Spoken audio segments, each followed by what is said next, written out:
Quando você pensa que já viu todo tipo de absurdo, eles ainda conseguem nos surpreender. Começando aqui mais vídeos nas minhas redes sociais que eu peço aí para vocês se inscreverem e compartilharem com seus amigos. E estão dizendo aí, teve uma pessoa que me disse, vocês acreditam que teve uma pessoa que me disse que aqueles 3 envolvidos no atentado à bomba na véspera de Natal ao aeroporto de Brasília e aqueles que depredaram postos de combustíveis, tentaram derrubar um ônibus de um viaduto, todos eles são infiltrados. Todos, sem apresentar evidência alguma. Disse também que aquele que quebrou o relógio, né, trazido por Dom João VI, que foi doado pela corte francesa, também seria infiltrados. Mas vejam bem a contradição, porque a gente pega as pessoas nas contradições, né? Uma música bonita, né? Primeira música aí do Leandro Leonardo, né? Contradições. Mas lá é coisa boa, lá é coisa que a gente defende. Porque é uma música maravilhosa, é uma música muito bonita. Aqui não são as contradições da vida, né? Dessa gente que tenta fazer malabarismo em nome da sua ideologia, eu diria do seu proselitismo político. Então vamos lá. Dizem que são todos infiltrados, etc e tal, mas as penas são excessivas. Eles não querem que essas pessoas sejam condenadas, não. Não. Olha, infiltrados, mas tadinhos dos infiltrados, né? Imagina, vamos pedir anistia para os infiltrados. Então vamos lá. Qual que é a esperança que eu imagino que essa gente tenha? É que eles retomem o poder principal, o poder executivo, porque no legislativo eles já são até a maioria, né? Mas, sobretudo, ganhe o poder executivo e, sobretudo, amplie sua base no poder legislativo.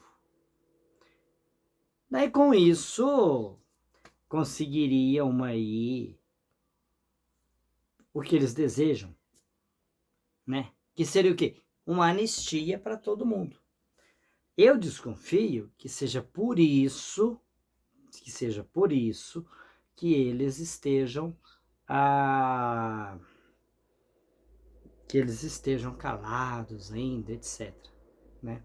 Eu penso que não vai dar certo, né?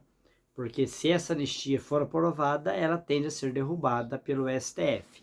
E acredito que não dará tempo de mudar o STF, de, digamos, colonizar o STF a ponto de que ele não anule essas condenações. E para finalizar, quero deixar aqui para vocês o áudio, né, de uma entrevista que a Soraya Tronic concedeu ao UOL e ela levantou uma questão interessante. Então vamos lá. Vou deixar para vocês o áudio.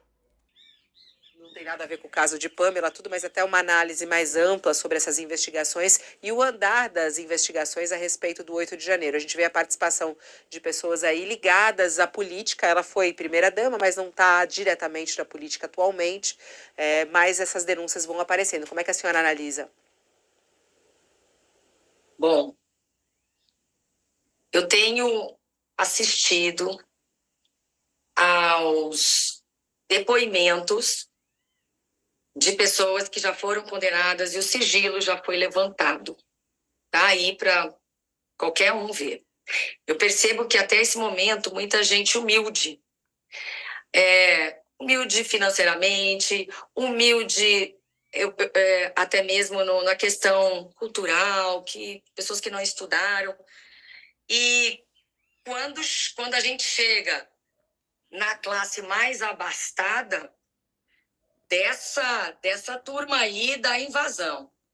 E o que eu sei sobre a Pamela, o que eu li hoje, porque eu não conhecia o caso dela, é que há provas, mesmo há fotos que mostram tudo isso que você disse, que essas fotos que rodaram agora são fotos fora né, de uma situação de flagrante delito. Mas que sim, há provas cabais, provas materiais de que ela estava ali na invasão.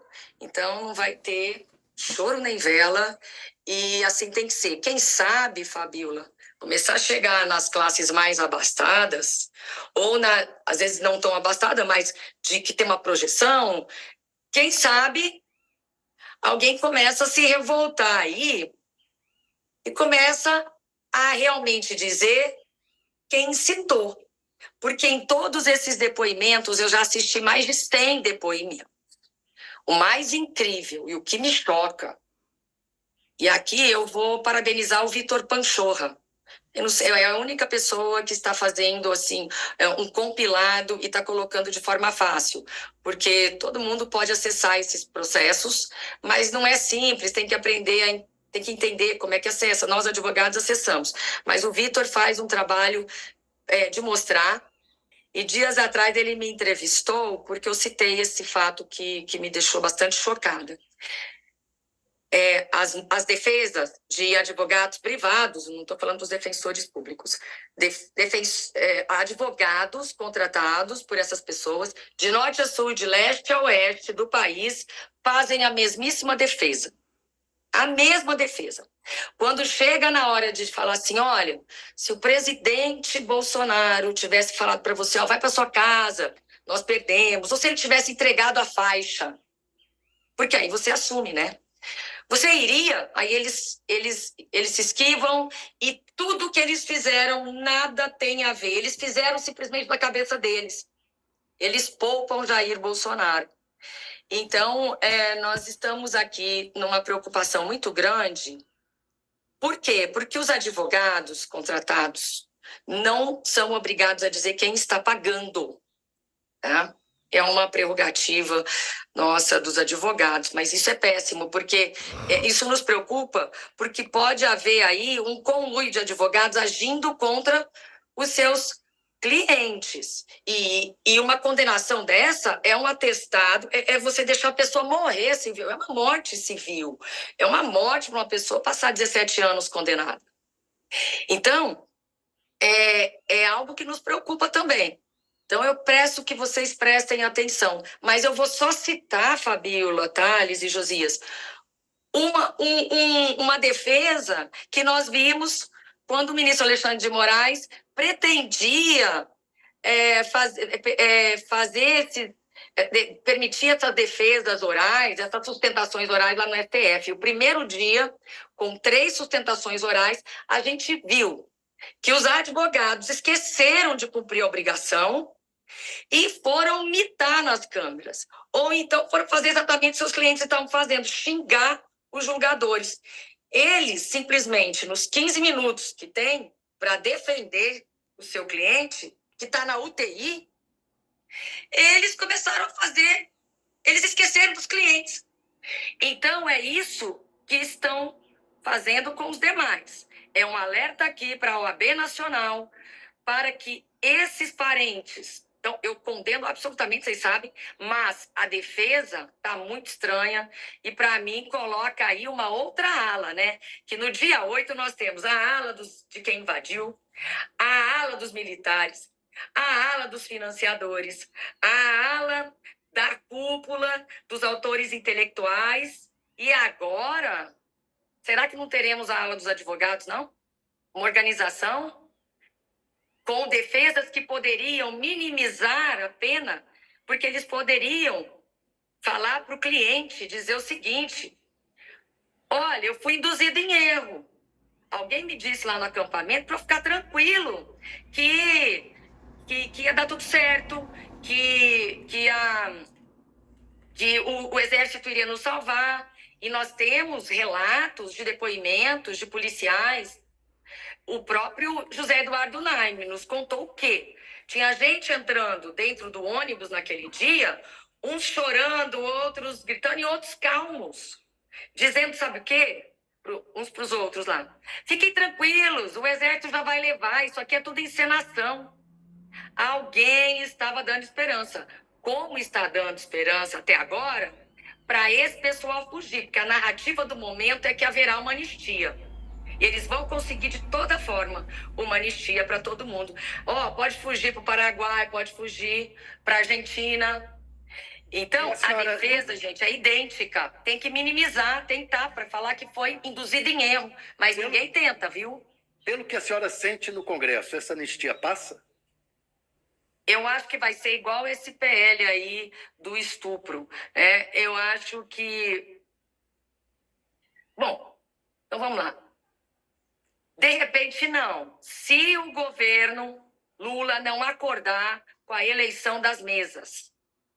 Hoje, a oposição é muito forte na Câmara. Nós já somamos dentro dos partidos que não ajudam o Brasil, porque eu ajo de forma independente.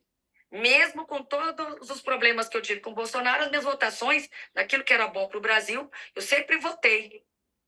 E agora o que a gente vê é que eles estão se unindo para se fortalecer e aquilo... Olha, Thales, dá uns 274 parlamentares. E se o presidente da casa aceita um pedido de impeachment, aí a gente tem aqui 30, que é mais do que um terço do Senado. Então, a situação do governo é terrível. Eu decido o palanque, eu critico o que eu quero, mas eu estou pelo Brasil. Eu voltei para o meu lugar de senadora e eu vou ajudar o Brasil, vou cumprir a missão para a qual eu me propus. Agora, que eu já alertei líderes aqui, estou falando mesmo porque, para não dizerem, Josia, mais uma vez que eu não falei. Porque no dia 8, eu fui a primeira a entrar com um pedido de CPI, que seria uma CPI mais rápida e menos custosa para nós, porque nós fomos impedidos de trabalhar, e aqui no Senado aconteceria de uma forma mais pragmática. Nós não conseguimos inquirir todas as testemunhas, todas as pessoas que gostaríamos. Parou a CPI, por quê? Porque era comandada por pessoas que estavam protegendo alguém. Então foi muito difícil. E eu avisei. E eles fizeram uma manobra para não ter, mas o governo dormiu. Eles não queriam a CPI. Sim. Mas aí não teve jeito. Eu falei, olha, é melhor aceitarem aqui no Senado. Então inventaram 1001 subterfúgios, porque foi o próprio presidente Pacheco que falou, faz assim, assim, assim, que assim tá certo. Será? E aí ele se enrolou, e aí nós tivemos que segurar uma onda terrível e nos submeter, deixar de trabalhar pelo país em outras pautas para ficar aguentando aquele tipo de... aquelas cenas grotescas durante a CPI. Faltam até palavras. Senadora, muito obrigada por estar aqui no nosso All News. Uma boa tarde à senhora e até uma próxima oportunidade. Então, como vocês perceberam aí na entrevista, né, que ela concedeu ao UOL, pretende-se uma anistia e com isso esperança, né, mas uma hora, se essa anistia não chegar, alguém abre o bico e a gente vai saber de fato quem financiou, quem incentivou, é disso que a gente precisa, né? Então fiquemos atentos. E ela falou uma coisa interessante, né? Eles estão preparados para derrubar o governo. E eu até já postei sobre isso. E acho que vou vencer. Por quê? Porque a minha aposta teve uma condição. A pessoa que disse que derrubaria o governo, disse que seria esse ano. E esse ano, provavelmente, não conseguirão. Mas aí, temos mais um ano pela frente, né? Porque no voto parece que está um pouco difícil. Forte abraço a todos e até o próximo vídeo.